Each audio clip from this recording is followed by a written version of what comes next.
అమ్మ ఇంత కాస్టా, ఇంత పోలీస్ కేస్, కోర్ట్, జైలు అన్ని చాలా పెద్ద తప్పు. బాధపడొద్దు అనే ముందు అందరికీ ఈ విషయాలు తెలియాలని వీడియో.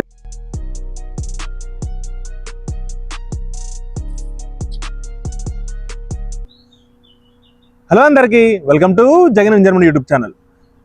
యాక్చువల్గా అంటే చాలా రోజుల నుంచి కొందరు అడుగుతున్నారు, అంటే ఇల్లీగల్ థింగ్స్ ఏంది, ఏం చేయకూడదు, ఏమేమి వాళ్ళ ఫైన్లు పడతాయి, ఏమేమి అంటే రూల్స్ ఎట్లుంటాయి కొన్ని ఏందనేది అడుగుతున్నారు. సో దాని గురించి నేను కొంచెం రీసెర్చ్ చేసి నాకు తెలిసినవి నేను అనుకున్నవి వీడియో చేస్తున్నా. ఆ వీడియో ఏంటంటే ఇల్లీగల్ థింగ్స్ ఇన్ జర్మనీ, అంటే ఇవి చేయకూడదు, ఈ పక్క అంటే మంచి థింగ్స్ అనేది తర్వాత నేర్చుకున్నా మంచిదే, కానీ ఇల్లీగల్ చేయకూడదు ముందు తెలుసుకుంటే బాగుంటుంది. ఎందుకంటే వచ్చిన తర్వాత చాలా మంది, మొన్న ఒక అతను నాకు మెసేజ్ చేసిండు, నేను సిమ్ వేరే దగ్గర వాడినా, నాకు ఫుల్ ఫైన్ వచ్చింది, నేను ఒక మూవీ డౌన్లోడ్ చేసా, ఫైన్ ఎప్పుడు వస్తుంది, ఎన్ని వీక్స్కి వస్తుంది అని అడుగుతున్నారు. సో దానికోసం మేము ఈ వీడియో చేస్తున్నాం. సో ప్రతి ఒక్కరు ఇంతవరకు మన ఛానల్ వరకు సబ్స్క్రైబ్ చేసుకోకుంటే ప్రతి ఒక్కరు మన ఛానల్ సబ్స్క్రైబ్ చేసుకోండి. మీకేమన్నా తెలిసిన విషయాలు, మీకు తెలుసుకోవాలని అనుకున్న విషయాలు అని ఉంటే కామెంట్లో మెన్షన్ చేయండి. సో ఇప్పుడు మన వీడియోకి వెళ్ళిపోదాం. నాకు తెలిసి చాలా మంది ఏం చేస్తారంటే, టికెట్ అనేది ఇప్పుడు అంటే కొన్ని టికెట్ కాస్ట్ వచ్చి €49 పర్ మంత్ ఉంది. బట్ ఒక్కొక్క స్టాప్ నుంచి ఒక స్టాప్కి వెళ్ళడానికి మామూలు టికెట్ అయితే €2, €3 ఉంటుంది. మనం ఏం చేస్తామంటే బేసిక్గా దాన్ని ఫస్టే ఆ €2, €3 ఇండియన్ రూపీస్కి కన్వర్ట్ చేసి, అమ్మ ఇంత కాస్టా, ఇంత పెట్టాలా అని టికెట్ కొనుక్కోకుండా ఒక స్టాప్ అయినా వెళ్ళిపోతాం. కానీ ఒకవేళ టికెట్ లేకుండా ట్రావెల్ చేస్తే €60 ఫైన్ పడుతుంది. ఆ ఫైన్తో పాటు ఏంటంటే మన ఇన్ఫర్మేషన్ అనేది హౌస్లాండర్ బోర్డు దాకా రీచ్ అవుతుంది. ఒకవేళ మన ఫైన్ లేట్ కట్టినా, మన ఏమైనా ఉన్నా కూడా మన ఏదైనా మన ప్రతి ఒక్క రికార్డ్ అనేది వీళ్ళ దగ్గర ఉంటుంది. సో అస్సలు మనం €1, €2 కకృతి పడి ఆ టికెట్ తీసుకోకుండా ట్రావెల్ మాత్రం అస్సలు చేయకండి. ఇది నా అంటే రిక్వెస్ట్ అయినా లేకపోతే ఇన్ఫర్మేషన్ అనుకోకండి, కానీ చాలా అసలు అది చాలా తప్పు. ప్రతి ఒక్క ఇన్ఫర్మేషన్ ట్రాకింగ్ ఉంటుంది, తర్వాత ఎప్పటికైనా ఫ్యూచర్లో కూడా ప్రాబ్లం అవుతుంది. అదొకటి. నెక్స్ట్ సేమ్ ఈ కాంట్రాక్ట్లు, అంటే జర్మన్లో కాంట్రాక్ట్లు మొత్తం కాంట్రాక్ట్ల మీద డిపెండ్ అవుతారు. ఇప్పుడు ఈవెన్తో మనం పార్ట్ టైం కూడా హ్యాండ్ ఇన్ క్యాష్, అంటే చేతికి డబ్బులు ఇచ్చే పార్ట్ టైం చేయకూడదు. ఇప్పుడు యూఎస్లో కానీ, కెనడాలో కానీ, యూకేలో కానీ ఏంటంటే గంటకి €7, £7 అట్లా ఇచ్చి చేతికిచ్చి చేపిస్తారు. బట్ జర్మన్లో అలాంటివి ఉండవు. అసలు అట్లా చేస్తే మాత్రం, అది తెలిస్తే మాత్రం విచ్ ఈస్ వెరీ చాలా పెద్ద తప్పు. చాలా అంటే చాలా పెద్ద తప్పు. అసలు అలాంటివి చేయకూడదు. ఈవెన్తో అఫీషియల్ మీకు ఏదైనా కంపెనీ నుంచి వచ్చినా కూడా, జాబ్ వచ్చినా కూడా మీకు కాంట్రాక్ట్ వస్తేనే జాబ్ చేయండి. లేకపోతే ఆ జాబ్ కూడా ఆ రోజు శాలరీ వస్తా లేదో డౌట్ ఉంటుంది, మళ్ళీ అది కూడా తప్పే. సో ఇది మాత్రం పక్కా గుర్తుపెట్టుకోండి. ఇది చాలా మందికి, స్టూడెంట్స్కైనా ఎంప్లాయిడ్ పర్సన్స్కైనా చాలా యూస్ఫుల్. థర్డ్ పాయింట్ ఏంటంటే, అసలు ఇది నాకు కూడా చాలా రోజుల తర్వాత తెలిసింది, మన కార్ని మనం రోడ్ మీద వాష్ చేసుకోకూడదు, మన ఇంటి ముందు వాష్ చేసుకోకూడదు. ఆ కెమికల్ వాటర్ పెట్టి మనం తుడుచుకుంటా, నేను కడుక్కుంటా అంటే అసలు ఒప్పుకోరు. ఎందుకంటే ఆ కెమికల్స్, మనం కడిగే కెమికల్స్, ఆ వాటర్ ఉంటాయి కదా, ఆ వాటర్ అనేది ఆ డ్రైనేజ్ సిస్టంలోకి వెళ్ళొద్దు అనే ఒక కాన్సెప్ట్ తోటి అసలు రోడ్ మీద కార్ కడుక్కోవద్దు. మామూలుగా అంటే ప్లెయిన్ వాటర్తో కడుక్కోవచ్చు, బట్ ఈవెన్తో మనం కడుక్కున్నా కూడా వీళ్ళు చాలా గలీజీ చూస్తారు మనల్ని. సో ఎవరైనా ఉంటే మాత్రం పక్కా కార్ వాష్, అది వచ్చి లైక్ €4, €5, సమ్ టైమ్స్ €3 ఆఫర్లో ఉంటుంది. సో అక్కడ మీరు పక్కా కార్ వాష్ చేసుకోవాలి. రోడ్ల మీద కార్లు అస్సలు కడుక్కోవద్దు. ఆ డ్రైనేజ్ సిస్టంలోకి ఆ కెమికల్స్ అసలు పోనివ్వద్దు అనేది వీళ్ళు చాలా స్టాండర్డైజ్గా ఫాలో అవుతున్నారు. సో అసలు ఆ పని చేయకండి. సో ఇప్పుడు ఫోర్త్ పాయింట్ వచ్చేసి movies. Not only movies but any illegal content. మనం ఏ ఇల్లీగల్ కంటెంట్ డౌన్లోడ్ చేయకూడదు జర్మన్లో. ఎందుకంటే ఇక్కడ టారెంట్స్, కొన్ని ఇల్లీగల్ సైట్స్ మనం ఓపెన్ చేసి డౌన్లోడ్ చేస్తే మన IP అడ్రస్ మీద ఫైన్ పడుతుంది. ఇప్పుడు సపోజ్ ఫర్ ఎగ్జాంపుల్, నేను ఎవరికన్నా మా ఫ్రెండ్కి వైఫై అడ్రస్ షేర్ చేస్తే వాడు ఏదైనా మూవీ డౌన్లోడ్ చేసిన అనుకో, ఫైన్ అనేది నా వైఫై కాబట్టి నా పేరు మీదకి వస్తుంది. సో మీ వైఫై ఎవరికన్నా తెలియని పర్సన్ షేర్ చేసినప్పుడైనా, ఎవరన్నా వేరే వాళ్ళ షేర్ చేసినప్పుడైనా కూడా చాలా జాగ్రత్తగా ఉండాలి, చాలా ప్రికాషన్స్ తీసుకోవాలి. అసలు చాలా మంది ఇక్కడ జర్మన్ సైడ్ అసలు వైఫై పాస్వర్డ్ చాలా వరకు షేర్ చేయరు. ఎందుకంటే డౌన్లోడ్ చేస్తే ఫైన్ వాళ్ళ పేరు మీద వస్తుంది, మళ్ళీ ఎట్లా అనేది. ఆ ఫైన్, ఒక మూవీ డౌన్లోడ్ చేస్తే ఫర్ ఎగ్జాంపుల్ ఒక 2 GB టోరెంట్స్ మూవీ డౌన్లోడ్ చేస్తే €1100 ఫైన్ వస్తుంది, ఓన్లీ ఆ ఒక్క మూవీకి. ఇక తెలియకుండా మనం ఇంకేం ఎక్కువ చేస్తే మాత్రం దానికి తప్పించుకునే మార్గం లేదు, పక్కా ఫైన్ కట్టాల్సిందే. ఫైన్ కట్టకపోతే it's police case, court, jail అన్ని సేమ్ ప్రొసీజర్ ఉంటుంది. సో చాలా జాగ్రత్తగా ఉండండి ఇది మాత్రం.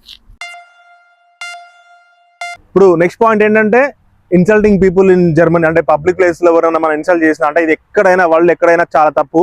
సో ఇక్కడ మాత్రం చేస్తే మాత్రం వీళ్ళు మాత్రం చాలా సీరియస్ యాక్షన్ తీసుకుంటారు. మనం వాళ్ళని చూసి నవ్వినా కూడా, వాళ్ళని ఏమన్నా అంటే వీళ్ళ పాత వాళ్ళ పేర్లు ఆ పేర్లు పెట్టి పిలిచినా కూడా చాలా వరకు ఇన్సల్ట్ ఫీల్ అవుతారు. సో అది మాత్రం అసలు చేయకూడదు. మనం అసలు బేసిక్గా ఎవరు జోలికి పోవు. పోతే మాత్రం చాలా జాగ్రత్తగా ఉండండి, పోకండి నా సజెషన్ మాత్రం.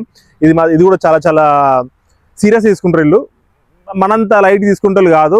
ఏది ఉన్నా కూడా మనం మాట్లాడేటప్పుడు కూడా చాలా జాగ్రత్త ఆలోచించి మాట్లాడాలి. ఏదోటి మాట్లాడితే అయిపోతుంది అనుకుంటే చాలా తర్వాత కాన్సిక్వెన్సెస్ ఫేస్ చేయాల్సి ఉంటుంది. ఇంకొకటి ఏంటంటే మనం పర్మిషన్స్ లేకుండా, కాంట్రాక్ట్స్ లేకుండా మాత్రం ఇంకొకరి ఇంట్లో, ఫ్రెండ్స్ ఇంట్లో, ఫ్యామిలీ ఇంట్లో మాత్రం ఉండకూడదు.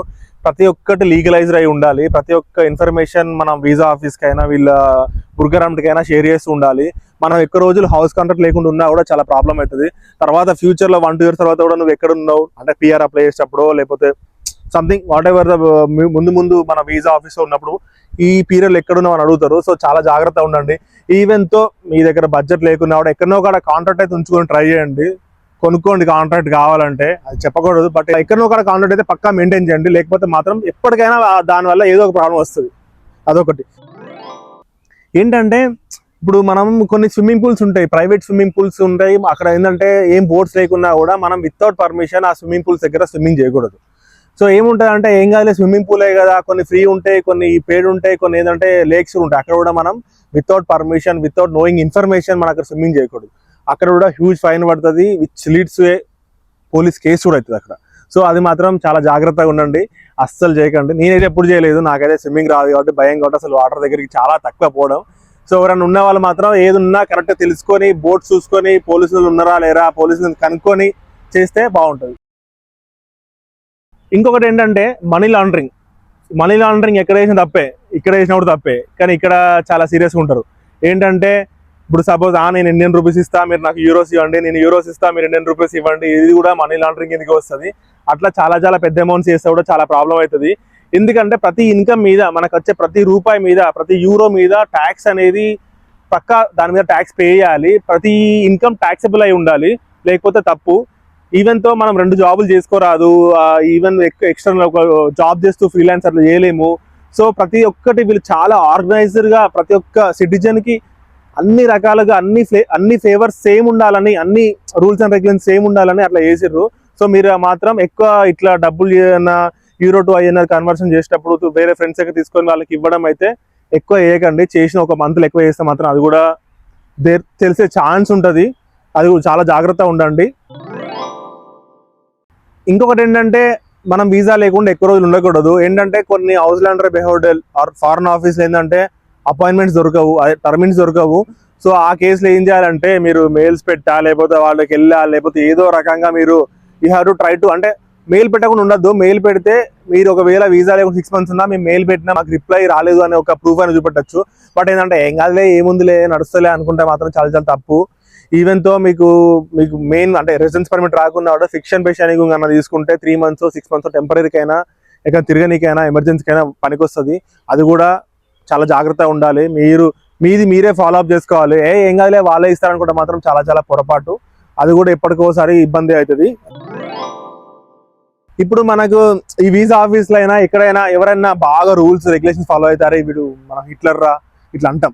అది ఒకవేళ వాళ్ళకి వినిపించడం అంటే మాత్రం 5,000 euros ఫైన్. సో అసలు ఏ ఉన్నా కూడా అంటే మనం కంపేర్ చేయొద్దు, వీళ్ళను వేరే పేర్స్తో వీలొద్దు, వేరే వాటిని అసలు వాడుతూ అసలు అనద్దు. సో చాలా జాగ్రత్తగా ఉండండి. ఇది నేను రీసెంట్గా తెలుసుకున్నా, ఒక అతనికి అంటే వార్నింగ్ ఇచ్చిరని నాకు తెలిసింది. సో దానివల్ల అసలు మీరు మాత్రం ఈ తప్పు చేయకండి. ఎంత ఫ్రస్ట్రేషన్ ఉన్నా, ఎంత డిప్రెషన్ ఉన్నా లోపల రాసుకోవాలి. బయటకి ఇది తెలియని కంట్రీ కాబట్టి, ఇది ఏముంటో తెలియదు కాబట్టి మనం ఏ ఎమోషన్ అయినా ఏ ఫీలింగ్ అయినా బయట అంత ఈజీగా పెట్టకూడదు. ప్రతి దానికి రూల్స్ రెగ్యులేషన్స్ ఉంటాయి. సో చాలా జాగ్రత్తగా ఉండండి. లాస్ట్ బట్ నాట్ లీస్ట్ ఏంటంటే సూపర్ మార్కెట్లో అయినా షాపింగ్ దగ్గర అయినా మనం ఒకవేళ అన్ని షాపింగ్ చేసి ఏదైనా ఒక వస్తువు మర్చిపోయినా కూడా చాలా పెద్ద తప్పు. రీసెంట్గా US లో ఒక అమ్మాయిలు మేబీ అది కావాలని చేసిర్రా, లేకపోతే తెలియక చేసిర్రా, లేకపోతే తప్పైనా తెలియదు, కానీ వాళ్ళకైతే వాళ్ళు డిపోర్ట్ చేసిర్రు. ఈవెన్ జర్మన్లో కూడా నాకు తెలిసి 4 కేసులు ఉన్నాయి. ఎట్లుందంటే ఆ కేసు ఎక్స్ప్లెయిన్ చేసి, ఇప్పుడు ఏంటంటే ఒక షాప్లో పోయి ఏదో క్యాబేజ్ ఏదో కొనుక్కున్నట్ట, మళ్ళీ వేరే షాప్కి వచ్చిండు, ఆ బిల్ తీసుకోలేదు. క్యాబేజ్ ఇప్పుడు వేరే బ్రాండ్స్ మీద అయితేనేమో ఇప్పుడు పాల డబ్బా మీద వాళ్ళ ఆ కలర్ అయినా వాళ్ళ టెక్స్చర్ చూసి మనం ఆ షాప్ అని చెప్పొచ్చు. బట్ ఫ్రూట్స్ మీద, వెజిటేబుల్స్ మీద మనం ఏ షాప్లో చెప్పలేము. సో వేరే షాప్కి వచ్చి కొనుక్కున్న తర్వాత అది బ్యాగ్లో ఉండే ఆల్రెడీ క్యాబేజ్. సో ఇది కూడా మా షాపులోనే కొన్నామని పోలీస్ కేసు పెట్టారంట. అస్సలు వదిలిపెట్టలేదంట. ఈవెన్తో పాత షాప్కి వెళ్ళి ఆ డస్ట్బిన్లో బిల్ ఎత్తికినా కూడా బిల్లు దొరకలేదు. అంటే సీసీ కెమెరాలు చూస్తే అన్ని తెలిస్తే ఏమో, బట్ ఏంటంటే వీళ్ళు అంత ఈజీగా చూపెట్టరు, దానికి పెద్ద హై లెవెల్ నుంచి అప్రూవల్స్ పర్మిషన్స్ రావడానికి 1 సంవత్సరం పడుతుంది. సో బిల్లు కట్టకుండా ఈవెన్తో ఒక 1 సెంట్ అయినా కూడా చాలా తప్పే. 1 సెంట్ అయినా 1000 euros అయినా సేమ్ తప్పే. సో వాళ్ళు చాలా సీరియస్ తీసుకుంటారు. మర్చిపోకండి, ప్రతి ఒక్కటి క్రాస్ చెక్ చేసుకోండి. ప్రతిసారి ఆ వ్యాగన్ తీసుకోండి, ఆ వ్యాగన్లో అన్ని వేసుకోండి. మేము బ్యాగ్ తీసుకుంటా, సంచి తీసుకుంటా అంటే పొరపాటున మర్చిపోయినా కూడా అది మనకే తలనొప్పి. మనం ఏం చేస్తామంటే ప్రతి ఒక్కటి తప్పు అయిపోయిన తర్వాత బాధపడతాం.